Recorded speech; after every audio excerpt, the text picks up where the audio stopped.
TNI Manunggal Membangun Desa merupakan program kerjasama TNI, Polri, kementerian, dan lembaga non-pemerintah untuk meningkatkan percepatan pembangunan di daerah. Dengan program TMMD diharapkan dapat meningkatkan taraf hidup masyarakat di pedesaan yang tergolong tertinggal dan terisolasi serta terpencil. Program TMMD ke-104 oleh Kodim jajaran Kodam 14 Hasanuddin dilaksanakan secara terpadu di 2 provinsi yang mencakup 4 kabupaten, 5 kecamatan, dan 11 desa.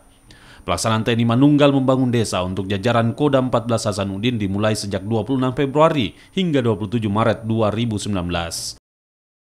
Program TNI Manunggal Membangun Desa memfokuskan sasaran pembangunan fisik dan non-fisik dengan melibatkan masyarakat setempat. Untuk penentuan daerah yang dijadikan objek pembangunan didasarkan pada kepentingan yang meliputi 4 klasifikasi. Keempatnya adalah daerah yang sudah ada program pembangunan desa, namun belum terjangkau pelaksanaannya oleh aparat pemerintah daerah. Lalu daerah rawan ditinjau dari segi pertahanan, keamanan, dan kesejahteraan. Selanjutnya daerah bencana alam dan terancam bencana alam, serta daerah terisolir, perbatasan, terpencil, dan daerah miskin dan kumuh perkotaan.